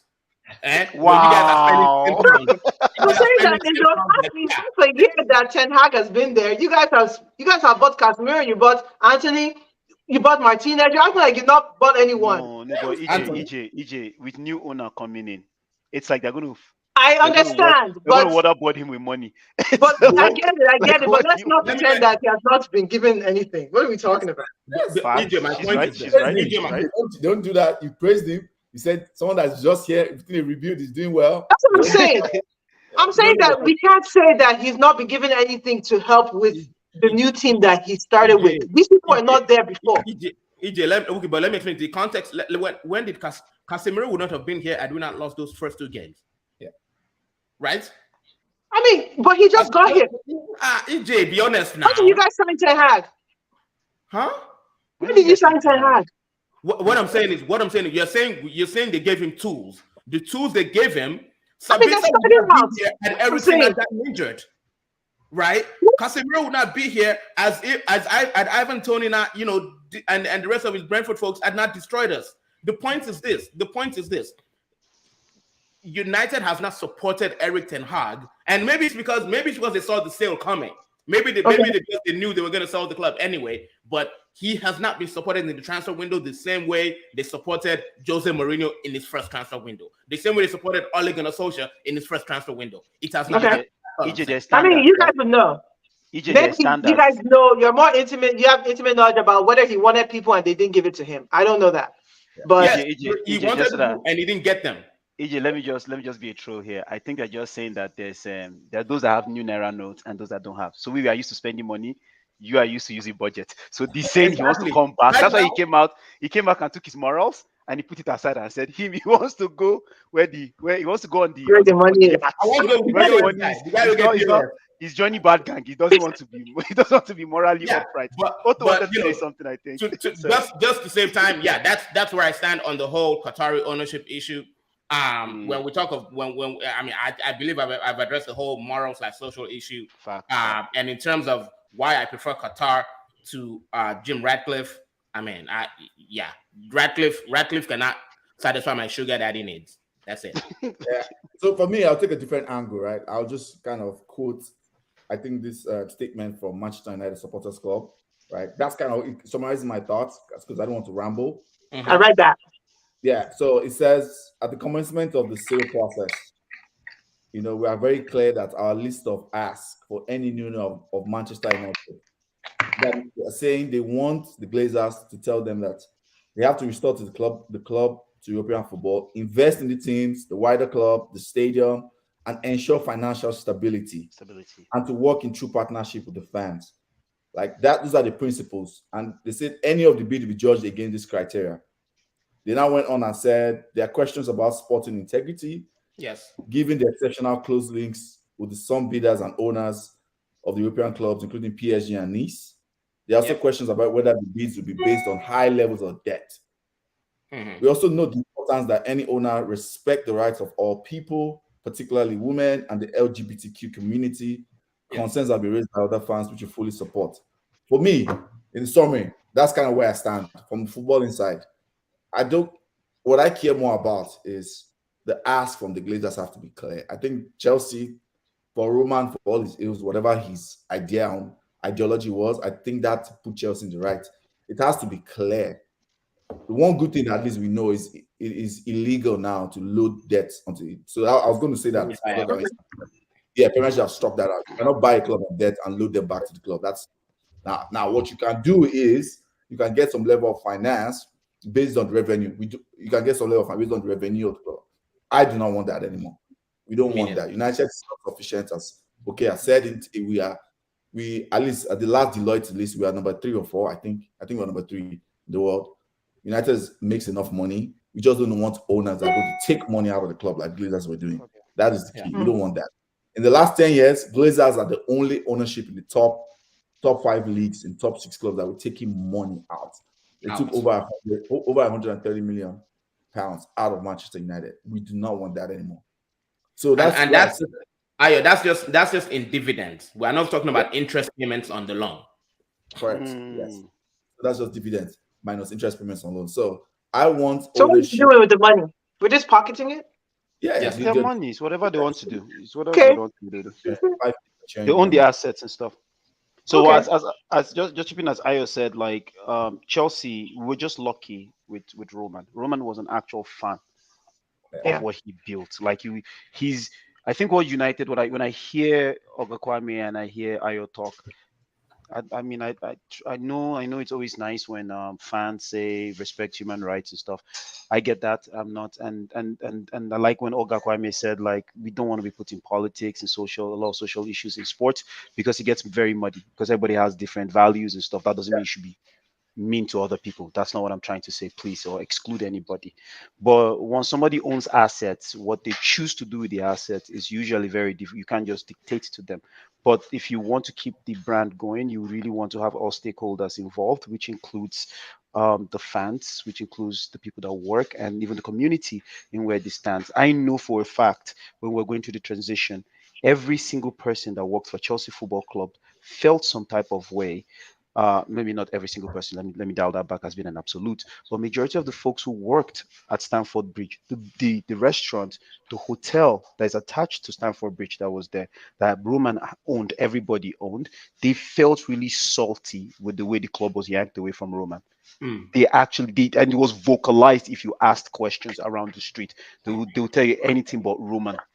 Not knowing Todd would come and be a decent owner because we had fears of the Glazer. Right. So when Roman was going, Roman stipulated the stuff. You will not saddle Chelsea with debt. That was part of the contract before coming in. You cannot just take money out of it without making money first from the club. Number 2 is they had to invest even in the feeder clubs. That was how far. I mean, there was such an extensive amount, and then the fan club had to be part of it too, as Ayo was saying. So honestly, I wish United well for the greater good of the game, in my own humble opinion. And I really no because if United, I know. EJ doesn't. Even EJ doesn't. Look at EJ guys. EJ doesn't wish United. EJ was like, "Don't go there." Hell no. Let me just make something. I'll just go ahead. I'll say, EJ, I went to your stadium, and I saw what was built in that stadium. And I did the tour where you have like the levels of wealth of people that are in that stadium. It's mad. Like there's a level of money that some of us aspire to ever be in and see, and some of us will never know. I saw some of that stuff in Arsenal Stadium, right?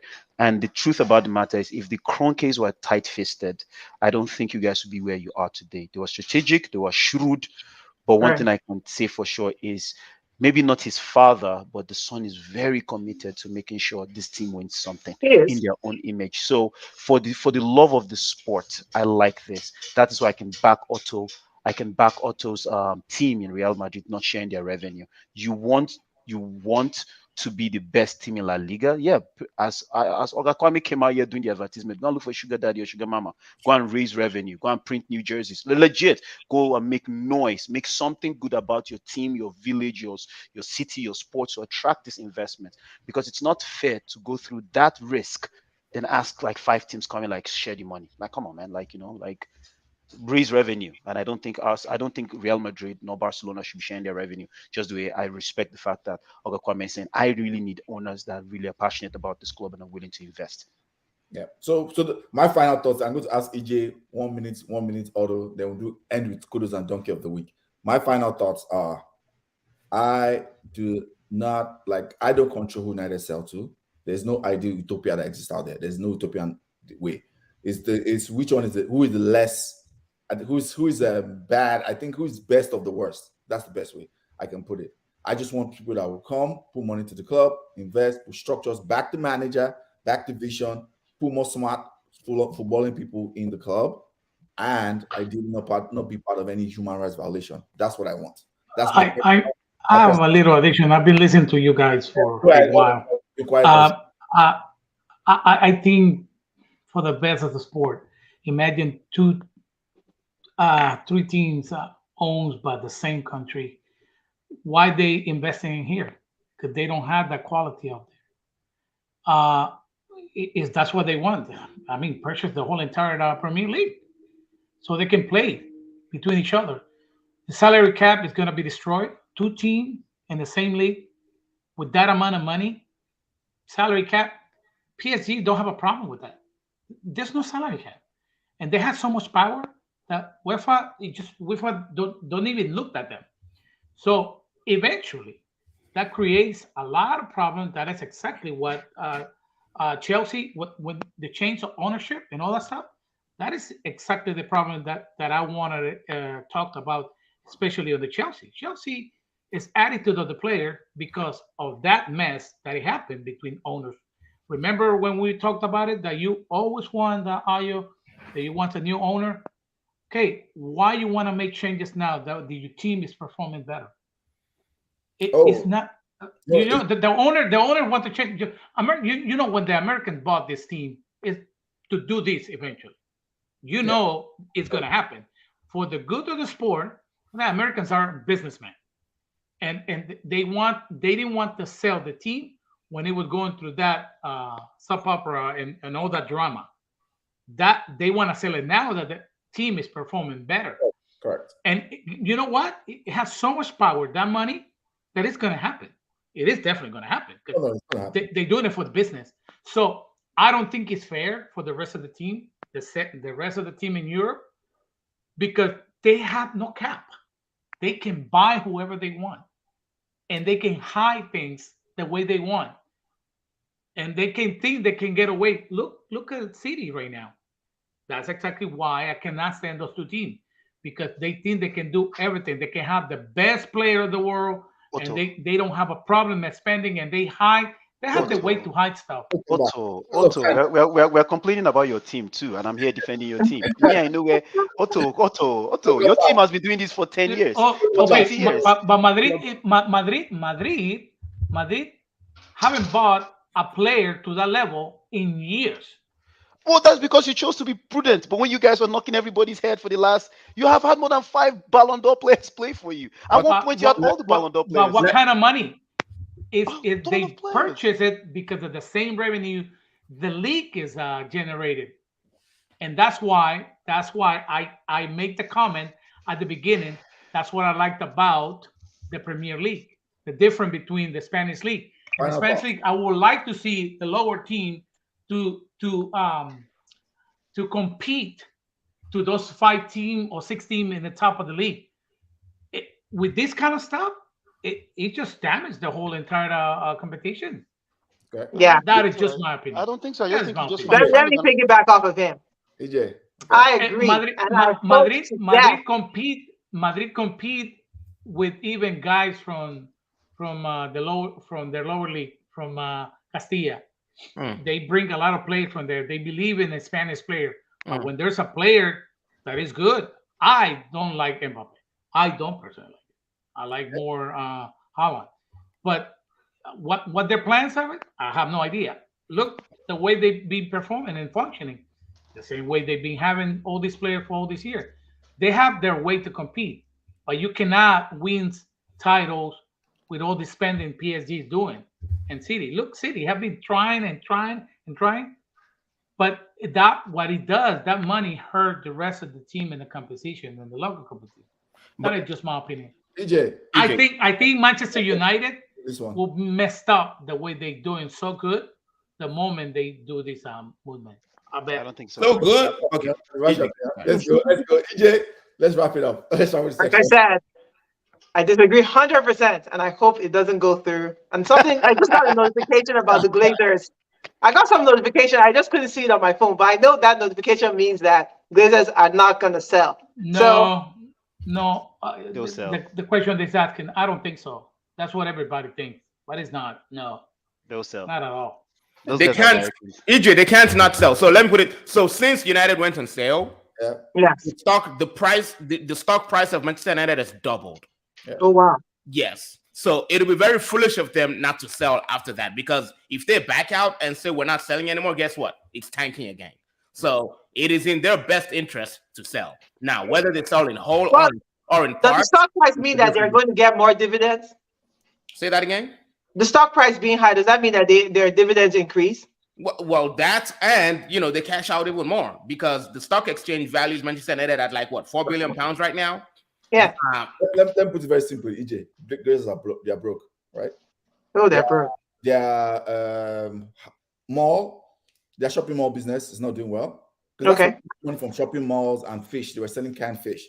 Their two businesses are not doing well. They are broke. Wow.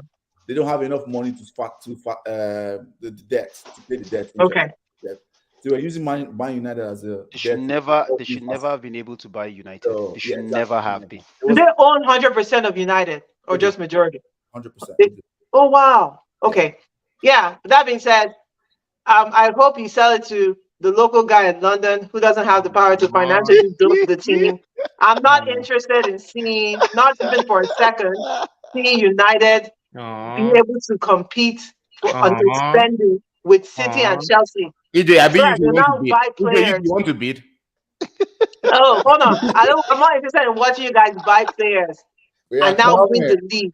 That's not going to work for me. So hell no. I'm against it 100%. And if it happens, what I hope is that you guys do what's happening to City and they catch all of you and relegate you guys. No, but see, the difference is this. My sister, difference is this, my sister. The thing is, we have revenue to support whatever we're going to spend. Yes, we do. That's the thing. Manchester City were posting revenues higher than Real Madrid. How? These guys have a 48,000 seater stadium. Real Madrid has 90,000. Yet they're posting revenues higher than Real Madrid. It ain't gonna happen with us. The next club they're coming for is Chelsea. We know Todd Bowley is doing something. He's doing something. No, they've started plugging the holes for Chelsea. But I don't want to long-wind this. I will say, like, we should, because Otto as a Madrid fan is here, we should have this conversation about Yes, come here. George. So the thing is, the thing here is we should have another detailed conversation about this. Because I'm just surprised that I support Otto's module and club just because they've benefited from it. Now they might be struggling now. That's on you. But for me, it's just that, like, you cannot benefit, then come now and say it's going to ruin everything. I'm struggling to see how that works because I have seen lower teams benefit from big team spending. I've actually seen it. So, but I think this should be a conversation. Honestly, like, please put it in mind. This should be a conversation we actually all debate and come in with facts to it. Then maybe minds will be changed. We need a whole podcast for this. My kudos. I'll start with my kudos. My boy, Marcus Rashford, the best goal scoring run I think we've had in Manchester United a long time, maybe since days of maybe Rooney, Van Nistelrooy. He scored in 7 consecutive games at Old Trafford. He scored in, I think, 16 of the last 18 games. It's incredible. Some people were talking so much on his name. You know. I mean, I know you're some people is me. That's was it you? No. Because this is the thing. You are comparing to it was an offhand comment I made. I think Saka is better than Rashford. Oh, okay. And you're saying you were trying to fight that he wasn't. And I disagreed, but I guess you wanted to twist my hand to say it.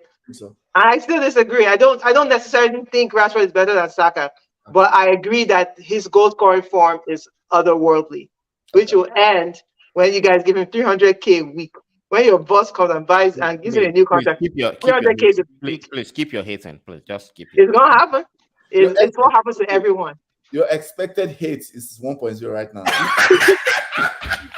The underlying stats for XH. But no. I'm happy for him. I think someone like him needed this run, and like you said earlier in the podcast, so he'll get my kudos too. I think he's stepping up for a team that doesn't have anyone else to score. So, it's almost a necessity for him. Yeah, so that's good. That's good. Especially after what happened in the Euros. It's like him and then Jadon Sancho coming back. That's mental break that he needed. Yeah, he's also scoring. Soji go away.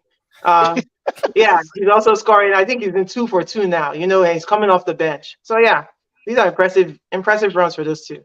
But more impressive for Rashford. Okay. You guys act like I hate that kid. That guy he's a good kid. Stop. My G. Before I like Saka. Saka is my Yoruba boy. He's eating food place. I love Saka. My thing with Saka is that Saka is the face of the Premier League. I just like Arsenal and Arsenal fans. Yeah, I mean that's fine. Nobody likes Arsenal but us. Yeah, because you guys talk a lot of smack. We have no choice. Until it comes to May, when it's time for the real thing, and you guys will die if we win the league. You guys will die. Nah. I know your prayer points, all of you. I'm going to block you. I'm good. I'll be happy. My dad is an Arsenal fan, so I'll be happy for him. I'm telling you that he's an Arsenal fan. Okay, Idris, kudos. Who's your kudos for this week? I'll go down. I'm so toxic to the point that I can't see good in other human beings. I'll honestly have to give it to Arsenal. I mean to Arsenal and the organization. They were supposed to be my laughing stock last week. Jorginho is scoring 40-yard shots. God damn, man! I got to walk away. I have to walk away with my head, just my head in my hands and accept Arsenal. Okay. Just for the record, that goal did not belong to Jorginho. It was an own goal by Emi Martinez. Just for the for the record, but you have no idea. For the record, that guy has never taken that kind of shot in Chelsea. Yeah. And I want to be fair to Martinez. He didn't know anything about that ball. Yeah. He didn't know anything about it. He's one of us, though. So go ahead. Sorry. Yeah. Idris, Oga comment. Your kudos. Let's go. Kudos. Yeah. Nah, I'm not giving it to Arsenal. Kudos is Karim Adeyemi. That boy. Not only did this guy removed Enzo Fernandez from the map and then took off Kepa's pants. Ridiculous. Wow. And not only that, he now puts Fufu on the map. Bro, I saw some Twitter accounts. I don't know. They was from some maybe Croatian or whatever. These guys tweeted the whole Adeyemi thing talking about Fufu. I'm like, what do Croatians know about Fufu? We should have done more Twitter today. So you know what I'm saying? Fufu to the world, man. Fufu to the world. Guys, the band not start doing all that. Fufu to the world. Dude, that's Fufu right there. Otto, sorry, kudos. Yeah, I'm You're on mute, Otto. You're on mute. My kudos is for I always believe and I always hold this. I think I already previously had my kudos. When a team lose a game, it's always a head coach. Always a head coach. Yeah. And okay, how about when they win? It's only player or a specific player? No, head coach Michael Arteta is my kudos for this guy. The way he stood up and the way he make that competition, make those teams compete and to play that kind of game yesterday. My kudos is for him. Definitely had to give him credit because it's the head coach is the man that needed to be in the right place and makes the right strategy to win a game. And I think that's his attitude had to be transmitted to to his own player, and the donkey is that Nick Pope, the goalie for Newcastle. Oh my God, what that guy was thinking. That's my donkey too. I haven't seen. Oh my goodness, man! Come on. I think my nephew know what to do in that situation. But you see, let me see. My donkey is I think my donkey. The reason he's my donkey is different from whatever. I know the situation was really tough, and he had to come out of the box and handle the ball. He didn't really mean to. It's not like he forgot. He meant to head the ball. He just was desperate. But he took himself out of the next week game. Next week is against my enemies, Manchester United. This British guy is not going to be there. The number 2 goalkeeper, not eligible. Number 3 goalkeeper is Karius. What? So they're going to hand Manchester United a title on Sunday. Whose fault is that? He's the donkey. Whose fault is that? Whose fault was that, Olga? Whose fault? That ain't my problem. That ain't my problem. Nick Pope is my donkey. So you guys just celebrate in advance because you guys are winning that current cup. If Nick Pope, Francis was in Pope's name. Nick Pope for Francis, whoever it is. Whoever is there, and the Archbishop. Rashford brace. This is Man United. Casemiro back, big Casamigos. Nah, come on, let's be serious now. Okay. Yeah. I think you guys have it now. I think before, because they hadn't really conceded, I wasn't sure. But now, I think you guys got it. Donkey, everybody said their kudos, right? My donkey. Look no further than my chest, my team. I say with my chest. No other donkey. No. I mean, I've heard everything you said. I heard Otto say, like, what was he thinking? EJ is mad about the fact that United is going to win. Chelsea Football Club. Forever toxic. Forever under construction. Wow. Forever. It's my club. I love my club, but we are a toxic club. And go ahead, Otto. Season. It's a season. The same season Manchester United went through. Ownership. Yeah, that thing messed up the player big time. You're right. You're right. There's some players that thought they were in. Now they're out. You made a decision on the coach. We all backed you. We understood the decision wasn't just results. We understood the decision was in the boardroom. I understand that. I always say I'm a capitalist to the core. If I'm having problems with my project teammates, you're not going to get me to the promised land on that project. So I need to make sure things are working within my team. I get it. I understand. But man, once you make that decision, you bite that bullet. Anything that comes after that, it is your head on the chopping block. There's no ifs, buts about it. Todd is going to have to figure out what to do right now because the last game, the fans booed the players off the pitch. That's after they clapped for their captain who was concussed. Because Aspilicueta literally, I heard you could hear the thump when he got kicked in the head by mistake by the Southampton player. But you go from, oh my God, like our soldier, our captain is down. You know, one of our longest serving players in Chelsea, he's gone out of the play. We clapped for him. They added 12 more minutes to the game. The fans are really disillusioned. We saw us just pepper the team like we peppered the last team, the Borussia Dortmund. No headsway, same stuff. Sterling was bright towards the end. Then the final whistle came and everybody just booed, you know, and that tells you something. Like everybody's pained. 24 hours later, every single Chelsea podcast, every person that even thought, let's give this guy a chance, is screaming he needs to get out of their club. And the sad part is, you know, you guys was talking about maybe like there's bad blood in the team. The rumor has it that all the players like the guy. He's honest, he's calm, he's chilled, but everybody's like, it's not working. It's not working. Like, I don't know. So Donkey's Chelsea, man. Okay. Fair enough. Can I say something real quick? Yeah. I told you guys that Potter is going to be a big fish in the small. He's a big fish in a small pond, and he's going to be a small fish in a big pond when he moves to Chelsea. I told you guys not to do it. He's out of his depth. Classic example. Like so classic. It's unfortunate to see someone's career literally die in front of, like, a nice guy totally losing right now. You know what I mean? He'll be fine. He'll be okay. They'll give him a severance package. Yeah. It's not like Who's your donkey? I I actually have two donkeys.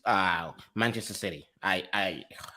If Arsenal wins the league, it'll be because of them. I'm sick and tired of how they're always they're. I'm shocked too, Otto. I'm so shocked. Yeah. No.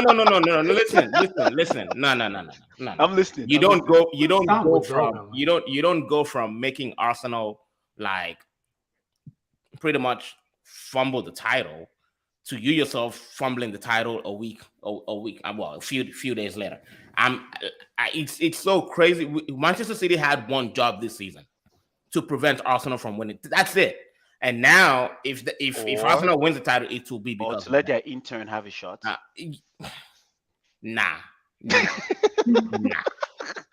My second donkey is actually Antonio Conte. Yes. Antonio Conte. Listen, it is not a coincidence that his assistant manager is getting better results. That guy is 100%. Is Conte not back? No, he went out for surgery. While he was out for surgery, his assistant was winning. Then he came back and they lost 2 on the bounce or something like that. And now, he had to go to another checkup in Italy, and now his assistant is winning. So, I think Daniel Levy needs to know who his real manager is. Daniel Levy is about to when I post that in the group, that was my agenda. Daniel Levy is about to look at that checkbook and be like, so how much are we paying Antonio? Exactly. Okay, so my donkey is the Leeds as a football club to end the podcast. I think some people said kudos, ETH, Nigeria Picky. Thanks for joining us in the comments. Kudos, Southampton, Donkey, Porto, and Emery. Someone says stories that touch. Wow, stories that touch. Okay, to wrap up the pod, Emery. We have almost 2 hours. Yeah, I think that's. I don't know about Emery. He's a hater. He's an Arsenal hater. My donkey is Leeds. Leeds have not won a football game this year, guys. Let me repeat that again. Leeds have not won a football game this year. It's just 2 months now. Last time they won a football game. You know when last time they won a football game? Before the World Cup. No way. Yes. That was November? It's just before the World Cup in November, yes. What? All they've had is draws, and they fired the coach. So they fired the coach. They are thinking, who are they thinking of getting? They're thinking of getting. They talked to Bielsa also. Jesse Marsh as well. No. Jesse Marsh was going to Southampton, and then it didn't happen. They talked to a couple of people. People are rejecting them. People are rejecting Leeds. People are rejecting them. So wow! Damn. They not won a game for a long time. They just people are rejecting Leeds and going to Southampton that is last on the table. Yeah. So people are rejecting Leeds. Southampton doesn't have a permanent coach yet, too. Yeah, they bought the interim. Like people they've talked to reject them. Like, oh yeah, please, I don't want to deal with that. Like Leeds. Wow. How bad is it? Leeds is my donkey of the week because they bought a whole bunch of players. Yeah, they did. For Bielsa and Jesse Marsh, right? And the fact Jesse Marsh after just buying players in January. And the only principle they play, the only style of football they do is pressing. Press. That's it. Without anything. Yes. So they cannot play any other way. And these are the kind of players they recruited. So yeah, they're in trouble. I think they're going down. I think they're going down too. Yeah, and those are. Oh my God, Everton won. Everton beat them. Everton, yeah. Yeah. Oh so this is But what do you have to say with the game that tied with Manchester United? Yeah, I mean, we should have beaten them. If we had beaten them then in that game, just imagine what I would do. Yeah, you had to be tied with City, or maybe a point behind, something like that. Yeah, if you are beating them at home, but we took care of them in their house. So yeah. It's all good. Come to the end. Thanks everyone. This was a fun pod. We've gone 2 hours. If you're watching, like, share, subscribe. I'm sure EJ will not have too much fun editing this. Almost 2 hours. But Otto, thanks for coming on. This was a pleasure. Thank you for the invite. EJ, as always, it's good to banter. I got comments towards the end. Thanks for joining. Thanks always, brother. Just in the LOL position. That's what someone told me. I asked what position should I say LOL. I said, wow. That's how I know. Sorry, I thought you were going to say something. For everyone in the comments, all of you, Nigeria Picking, Soji, okay. Who else was in the comments? Henry was there for a bit. Yeah, Henry was there. Thanks for joining. Akanito was there, I think. Appreciate the support. Like, share, sub, boom, and we're out. All right. Peace, guys. I love these